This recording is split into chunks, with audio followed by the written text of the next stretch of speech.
learned in flight, journey on through endless night. For the stars, we aim so high. The projected kiss goodbye. For science and carbon light, we'll keep flying through the light.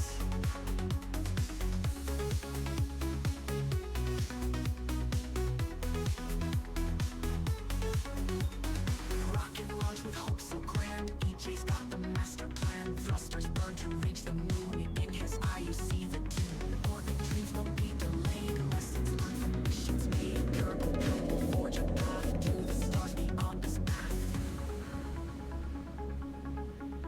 For the stars, we aim so high. The projected kiss goodbye. For science and carbon light, we'll keep flying through the light.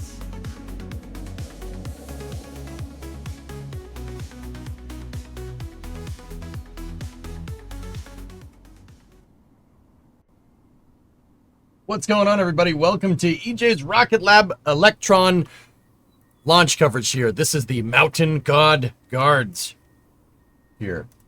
And they just started, so I'm going to load this right up. Let's roll. Let's roll. You from New Zealand as we approach the Let's launch roll! of another Electron mission from Rocket Lab Launch We got Complex 9 in Rutherfords Zambia. ready to roll, Counting son! down to Electron's 8th launch for the year and 66th mission, which is a dedicated launch for Japanese constellation operator IQPS. My name is Muriel Baker, and What's up, I'm Muriel? joining you from Rocket Lab's Mission Control Center in New Zealand for this mission. Center. Our liftoff time today has been set for 3:31 a.m. local time, and preparations for the mission have run smoothly so far. No, We're Jim, I tracking no don't. issues with Electron or range clearance in the lead up to launch. Now, today's mission is called the Mountain God Guards, and it's our latest launch for the Institute of Kyushu Pioneers of Space. Electron Oh, is headed to a Kyushu-sama. 575-kilometer low Hi, Glue. Earth orbit to deploy the next satellite in their constellation that provides synthetic aperture radar imagery. It's our 4th time heading to space for IQPS and the 3rd time this year. Is it Leif with the Erikson latest Day, mission Coltec? deployed a little over 3 What's up, weeks ago Jono? and another launched earlier in mid-March. We've Match. got 8 missions on the books in total for IQPS. And It's strange to me, dude, because the New Zealand accent says a lot of things in Australia too, for what it's worth. Like, not that those accents are the same, I understand the differences, but they pronounce things very similar to Boston. Like, she said match. That's how we say match, which is weird because we're on the other side of the world. But yeah, curious. Match. And then last month's launch was the Sea God Seas, and the one in March was for the Lightning God Rains, all kicked off by our first IQPS That's launch 355. called the Moon God Awakens. Yeah, hot We box saw for a little sure. sneak piece at what our next mission patch will be for the next IQPS Long launch. match 5. So there you go, a little bit of mission patch trivia for today's mission. Match. Right now, though, we are at T-minus 13 minutes and counting on the clock. The team is getting ready to launch Electron right on time for its scheduled liftoff at 3:31 a.m. And we've got liquid oxygen propellant continuing to flow through the vehicle's first and second stage tanks. Tomato. Looking nice and full there from the frosty white buildup Nice of and ice full. on the outside of those tanks that you can see from afar. Mint. And very soon, our launch director for the mission will run through the go, no-go poll with the operators in mission. That man and is range playing control. Counter-Strike. They'll check in with the launch director on everything Thought we wouldn't from notice, payload but we status did. to the rocket's environmental conditions. And its Seriously, he's propellant got a tank HyperX levels headset through on. to whether the skies will remain clear at liftoff. And we are just a few moments away from that poll kicking off. This is a with land the poll. center. Let's bring up the audio now and listen in.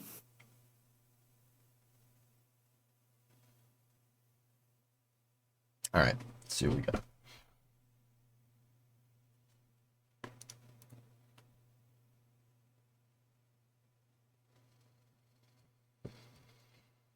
Hey, engineer, gonna lurk with your sweet sultry voice in the background while I work.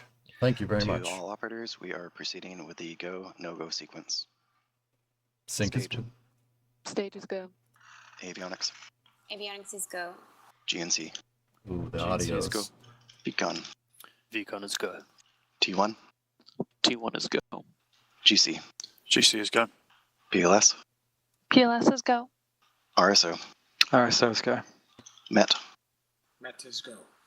Hey, guys, I boosted the volume so we could hear the go, no go poll. I don't want to talk over it too much, but just be careful. Meter your headset volumes, because when Mariel starts talking in, it's going to be loud. Minus 11 minutes and 24 seconds and counting. We are go for terminal count auto sequence at T minus 10 minutes.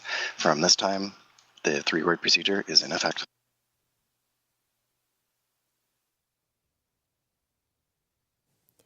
All right, there we are. Exactly what we See? wanted to hear from the launch team. We are go across all stations in mission control and range control down in Mahia. We're not tracking any issues with the rocket or pad systems. IQPS's payload is healthy, and the weather has treated us well so far and is expected to keep doing so at liftoff. So Yeah, no running concerns ads. there either. Everything is ready to go with the clock now at T minus 10 minutes and 45 seconds and counting. Guys, I'm going to run ads on the Twitch side of things so nobody gets an ad during the launch. Place in the lead up to every Electron launch. Now, operations for this one began late last night that have obviously carried through to the wee hours of this morning. So let's take a look at what it takes to prepare our rocket for liftoff. The countdown to Yes, I would launch like to is the see this. most closely watched clock in That's a mission Logitech control. headset. Here are some of the things that take place at each milestone after the countdown begins. At T-minus 9 hours before launch, our crew are on site at Launch Complex 1 to configure the pad for launch and prepare to power on Electron for the day's operations. Meanwhile, our operators in mission control start checking in to their station. How are we going to roll this rocket to the pad? Push it. Oh, Status update. I think that's cool. Mission Control also receives its first weather check on what to expect at liftoff, including cloud cover and predicted wind speed at Launch Complex 1. Now, at T-minus 6 hours, our ground tracking stations begin to power up before Electron is prepared to go vertical on the pad. That's correct, Pashto. Soon afterward, Electron's Rutherford engines are tested with a short burst of engine fire to confirm all systems are operating as they should. At T-minus 5 hours through T-minus 3 hours, our range safety team runs through safety status checks for those on and around our launch complex on the peninsula, Summer car, making sure the team Tessa. and the public are kept safe during the day's launch attempt. Fuel loading of kerosene will soon begin on Electron, while additional vertical systems checks take place and the pad is evacuated. It's T-minus 3 hours now, and soon liquid oxygen will begin to flow into Electron. As the rocket slowly fills with this oxidizer, Electron's black body turns white as humidity in the air around the rocket freezes into a thin sheet of ice due to the freezing temperatures of the liquid oxygen inside. With 1 hour left to launch, it's crunch time for our operators. Vehicle cameras are switched to their launch settings. Our avionics team enables Electron for flight. Our final weather brief comes through, and the range safety There you go, status Boo. will confirm that the area is clear for launch. With 12 minutes left in the count, our launch director runs the go, no-go poll with our operators to make the final decision to proceed with the launch. All final checks are completed before we reach T-minus 2 minutes in the countdown. At this critical point, the countdown auto sequence begins and Electron's flight computers take over. The launch director begins counting down to liftoff from T-minus 10 seconds before the engines ignite 3 seconds before launch, and Electron lifts off the pad at T0 on its way to complete its next mission with the satellites on board.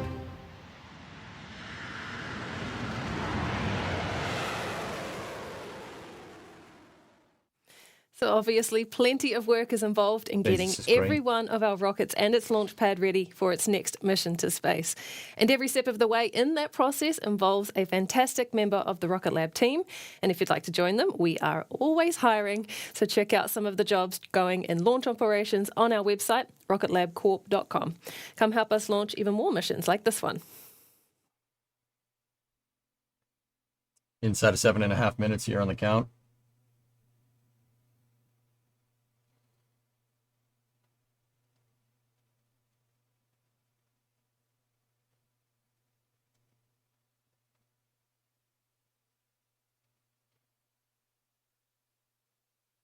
Maybe cut in some ambient audio, Mr. Sound Producer? Yeah? No? Here. Now Starbase Live. Where's this launch from? So this is launching out of, let me just make sure I got the pad right. I know where it is. It's in New Zealand. This is the Mahia Peninsula. It's on the eastern side of the northern island of New Zealand. It is like kind of a peninsula that kind of goes south. Rocket Lab has 2 launch pads there. This is LC-1A, so they have 1A and 1B. 1B is over there. It's on the other side of that lamp post. Actually, it's more that way. Kind of 90 degrees to this camera. Transport Director is moving backwards. This is, yeah, it's in the Mahi Peninsula in New Zealand. It's 3:30 in the morning over there, if I'm understanding this correctly. There we go. That's the strong back you can see retracting from Electron there in preparation for launch. Now, after today's mission, we have another 4 missions for IQPS launching on Electron this year and next. And each one is to deliver the latest QPS SAR satellite to orbit that will build out the company's Karen. synthetic aperture radar, or SAR, Karen, how you Earth doing, man? imaging constellation. Now, SAR You're on works the up a and bit up or what? differently to other satellites that take pictures of Earth.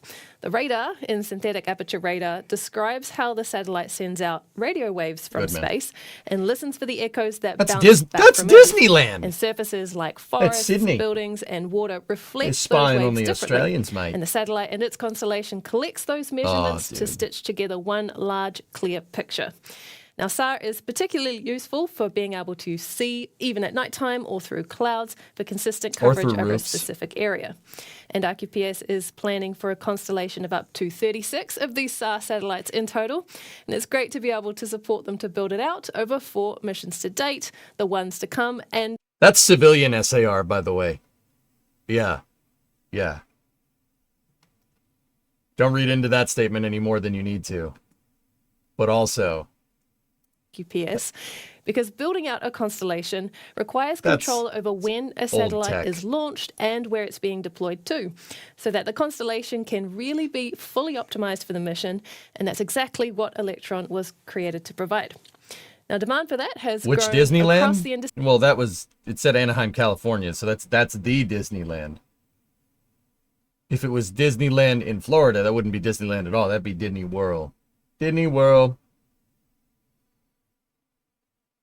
2 launch pads, There's the 2 Pad pads. A, where Electron will be taking off from this morning, and Pad B right next door, which is where our next mission will fly from. The dual pad setup is all about minimizing the pad the little recycle baby time that's dancer needed cranes. between launches from the same Helicopter. platform. So with 2 launch pads on site, we reset one while we launch from the other, which is what makes the possibility of back-to-back missions so good. Now, our quickest turnaround yet, though, happened to be not from these 2 pads at LC1, but from LC1 and our Launch Complex 2 site on Wallops Island, Virginia, where we flipped 2 launches within 24 hours from opposite sides Sup, of the Rick? world. Now, our pad for Electron missions and hypersonic test flights on our HASTE rocket is located within the Mid-Atlantic Regional Spaceport on Neutron Virginia's pad. eastern shore, and is set to see plenty of action in the months to come too. And of course, there is our brand new launch site for our new rocket, Neutron, positioned right next door to Launch Complex 2. That's set to be completed and officially opened soon ahead of Neutron's debut Scenario flight. number 2. Today, went though, to Disney it is World. Launch Complex 1's time to shine yet again as we get closer and closer to that T0 liftoff time on the countdown clock. So now just over 3 minutes away from launch, and we are about to enter terminal count at T-minus 2 minutes. And that's when all of the final vehicle and pad systems checks are conducted by Electron good. autonomously.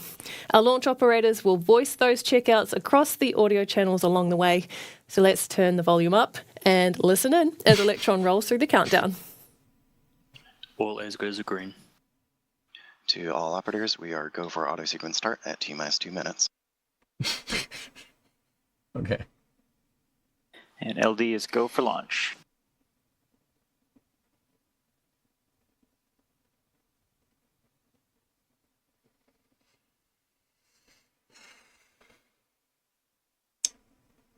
Two minutes, 20 seconds. Launch director reports go.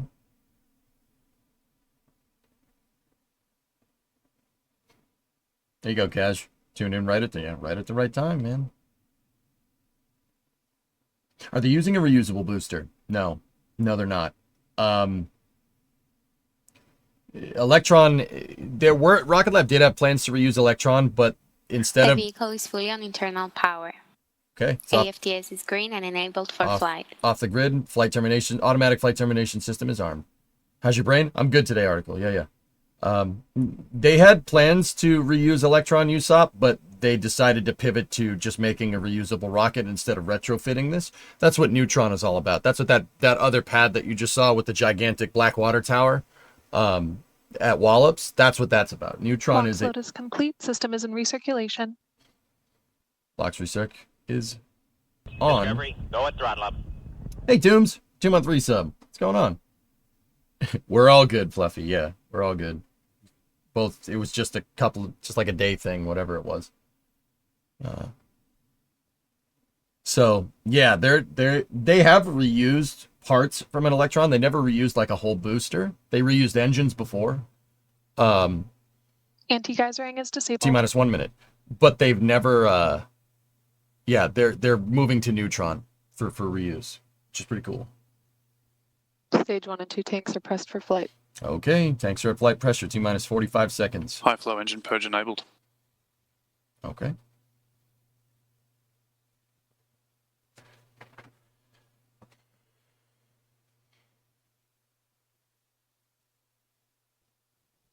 $30 seconds.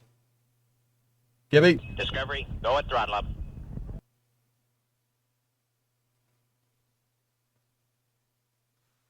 T-minus 20 seconds and counting. Any day we can watch a rocket launch, Beats, is a good day. 15. Now watch this thing, man.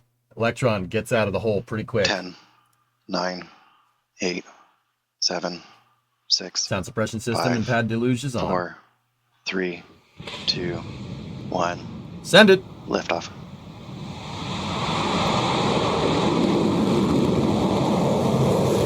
We got a liftoff. Beginning pitch off. The Mountain God Guards is in the air. Launching another SAR satellite for IQPS.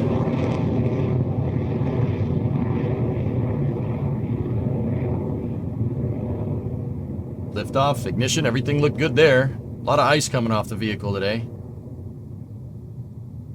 Stage 1 propulsion nominal. T plus 33.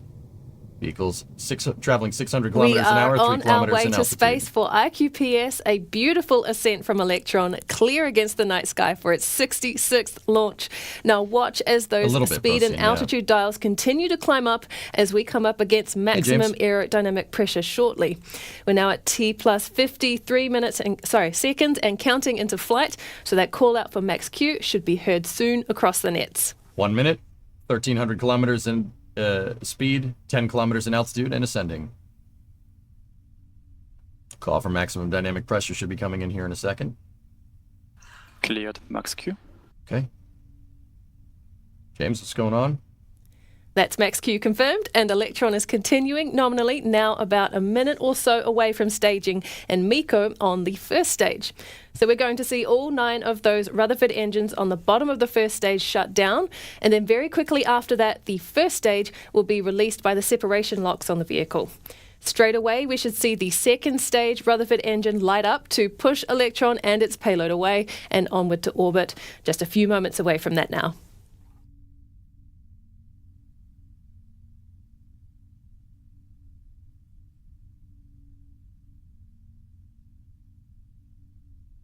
Stage 1 propulsion holding nominal. Stand by for MECO in roughly 30 seconds.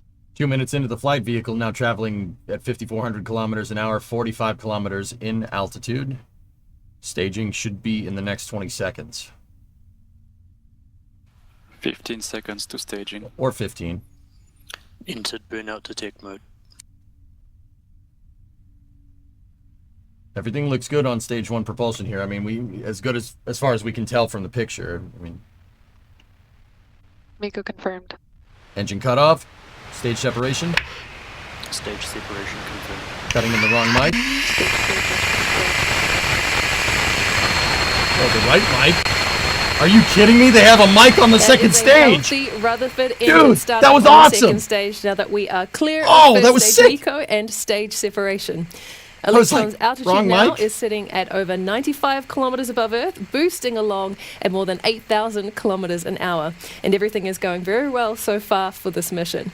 3 Now, minutes up in, next 8,100 is fairing kilometers an separation hour, when the 106 two kilometers halves in of altitude. Electron's nose cone separate and fall away. And that should be coming up very soon now. That was the sound of the turbo pump spooling up on the second stage engine. The zzz. That's cool, man. That was really cool.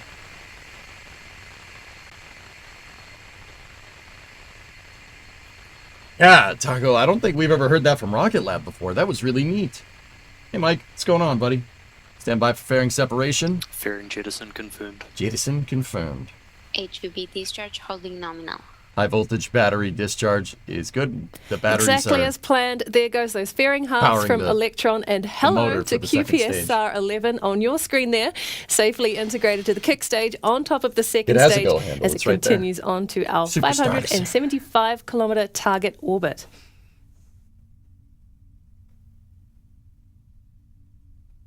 Four minutes into the flight, vehicle now traveling at 9,300 kilometers an hour, 159 kilometers in altitude.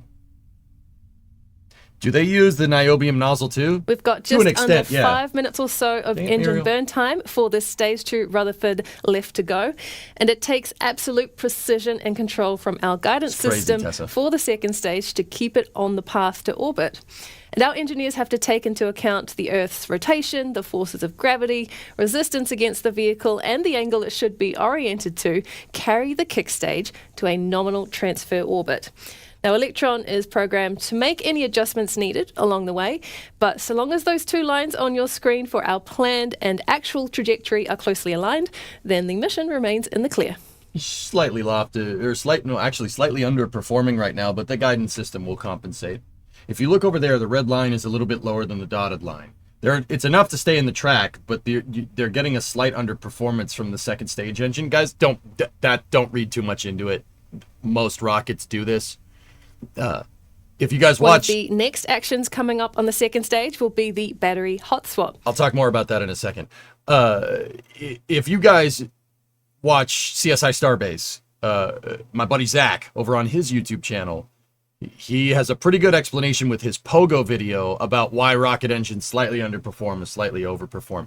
Your thrust is never going to be like a solid number. Like, it's not producing 7,600 kilonewtons of thrust on the dot and it stays there. It fluctuates. It fluctuates because it's not like a perfect combustion. If it was perfect combustion, it'd be violating a couple laws of thermodynamics, but that's another story.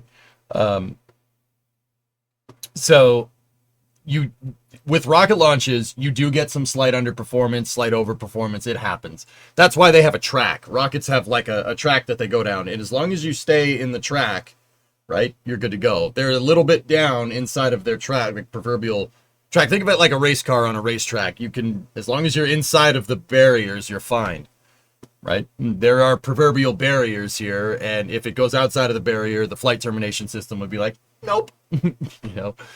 So a little bit of underperformance, a little bit of overperformance is just fine. That's okay. Nothing is wrong. Everything's working fine. The guidance system is designed to compensate. There's your battery hot swap right there.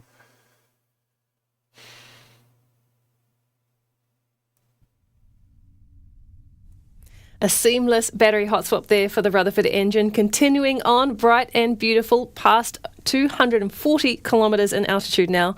So what's going on? Ooh, the camera went a little funky after battery hot swap. We've seen that happen before, Erida, yeah. Why is maximum dynamic pressure called max Q? Because in mathematics, Q is the alphanumeric character for that indicates that, like T is time and V is velocity, right? Math uses letters for different variables. G is gravity, right?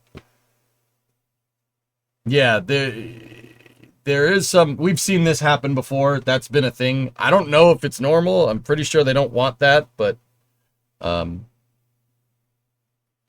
it looks like either the vibrations or the electrical after the battery, it happens after the battery's jettisoned. Now, I said I'd talk more about that. Why do the batteries jettison? Well, it's because Electron is one of the only rockets with electronic fuel injection. It has an electric motor spinning a fuel pump to feed the rocket motor, a very fast electric motor, might I add. So you need batteries to power your electric motor. So instead of Electron like jettisoning a stage or something, it jettisons batteries to reduce mass, increasing efficiency here. Increases your delta V. The battery is mass. Any mass you can jettison that's just dead mass, like a dead battery or something, get rid of it. That's why you saw them pop off. Now, don't worry, they re-enter in the atmosphere, they burn up. Then none of that makes it back down to the ground because the second stage is going too fast by the time they jettison them. But, yeah, really cool technology. Down the Rutherford you can see on our screen for second engine cutoff, and then separation of the kick Okay, stage. 8 minutes and 34 seconds in, 24,000 kilometers an hour, 261 kilometers in altitude. We're looking for around 27,000 kilometers an hour. That's more or less in a parking orbit. We should be seeing that sequence of events here in the next 20 seconds. As they monitor the guidance systems for that. Let's listen in now.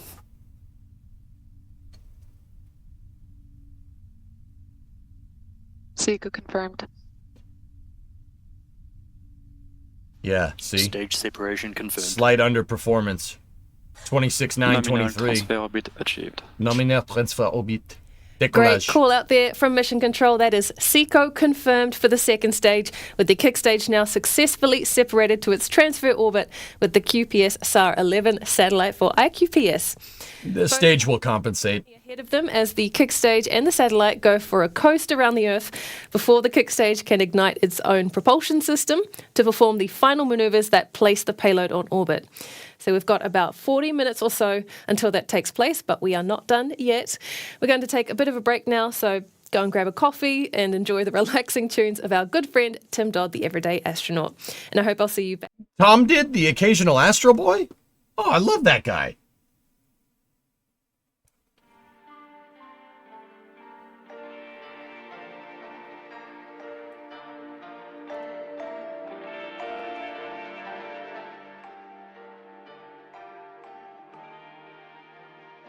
Hmm. 26.923 at 250 is... Yeah, I'm thinking about it. So at the orbital inclination that they launched at, they launched almost with a flight azimuth of about 110. Like, so if you have a compass, you're heading 110. New Zealand is like 40 degrees south latitude.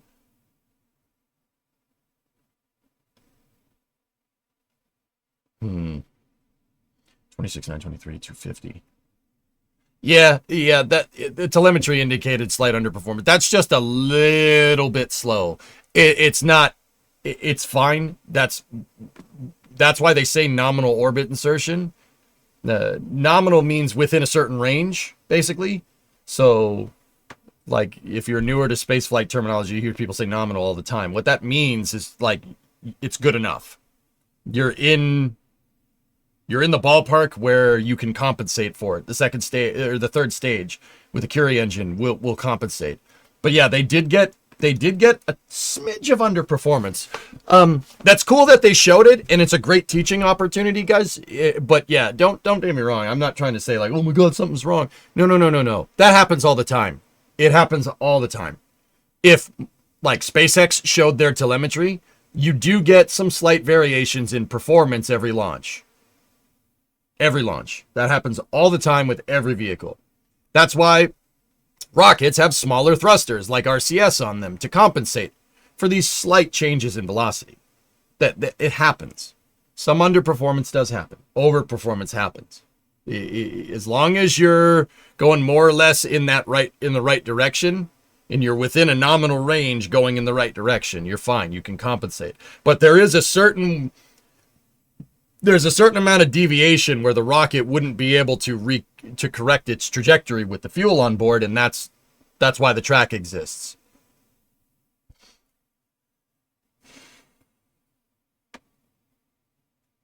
How you feeling? I'm fine, Stuart. Yeah, everything's good, man. It's a nice day. But yeah, this is why sometimes you hear a call for closed loop guidance or open loop guidance or something like that. Closed loop guidance means that the guidance, navigation, and control is using the inertial measurements from the second stage to change its trajectory because the computer knows from where the thing was, from the direction that it was accelerating, that it might be off. Like, the computer knows where the nominal trajectory is, and it knows where the rocket's actual trajectory is, and it figures, oh crap, I'm not on the right course, so the computer can actually steer it back onto the right course. That that is pretty much like industry standard for second stage. ULA does this, SpaceX does this, Blue does this, Rocket Lab does this. Everyone that launches does this. This is like, you know, having an inertial guidance system on your second stage is like saying you have a car with a steering wheel. Yeah, that's kind of important. I know about Robotaxi. Okay, don't. I know someone will be like, "Oh, you said Robotaxi." Shit.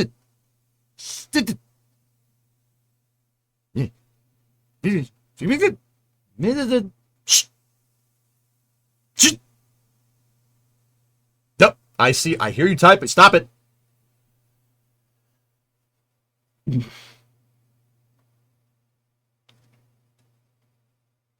Yeah. So would you say it knows where it is because it knows where it isn't? Yes. Scotty down. Scotty down. Scotty down. Scotty down. Last, please. No, I'm good, thanks.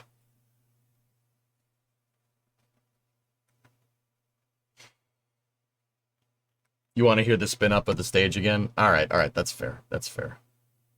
So I thought they cut in the wrong microphone. That's why I was like, that's the wrong mic. Nope, no. They got a microphone on the second stage. 15 seconds to staging. Insert burnout detect mode. Burnout detect mode.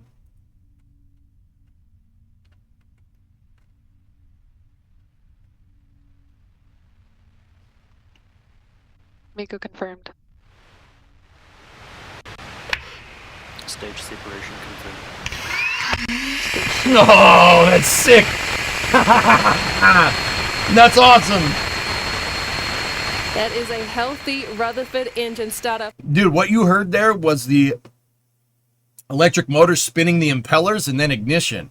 You got to spool the impellers to get them to start delivering fuel and oxidizer. And then you get an ignition and boom, there you go. That's really cool. Stage separation. So, confirmed. listen, right here. That's the sound of the electric motor spooling and the impeller spooling up. That's really cool.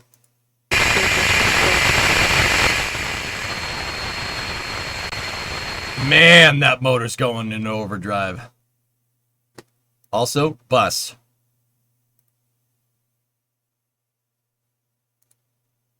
Bus. Bus. Bus.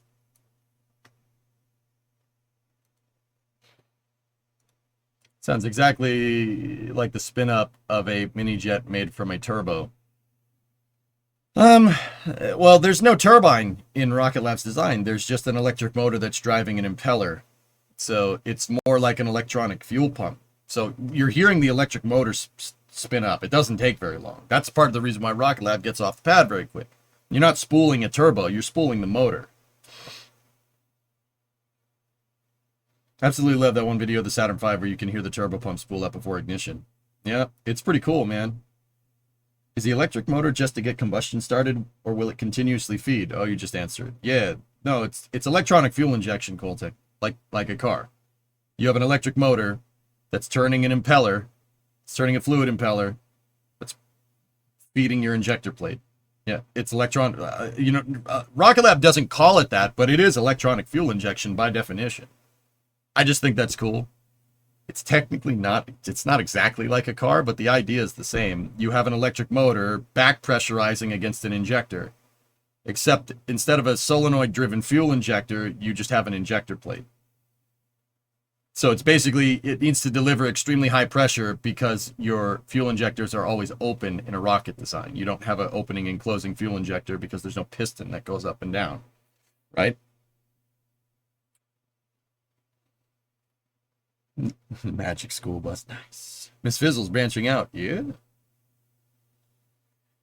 Honestly, it's possible to reach orbit almost completely passive rocket with little guidance. Japan used to do that when they wanted to not violate missile treaties. Yeah, Ethereal, yep. Good stuff. Bustin'.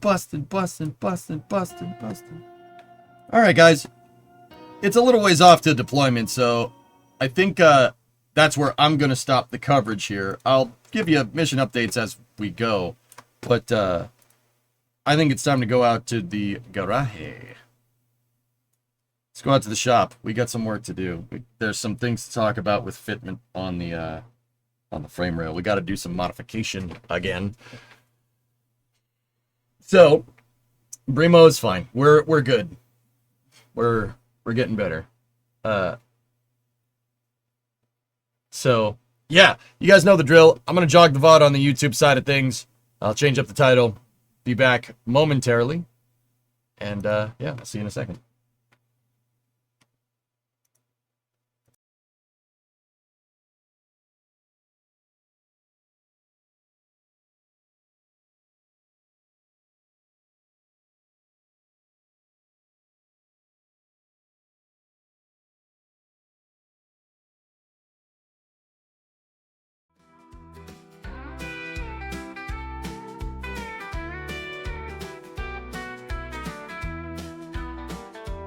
When your Kerbal stuck in space, or you're trying to get to the MSC race, one man has all the clues to help you solve your blues. EJ is his name, and rockets are his game. Bolder than any man, crazy creations are his plan. Cities, Kerbal, and workers, they are at his command. Oh, God, that's all.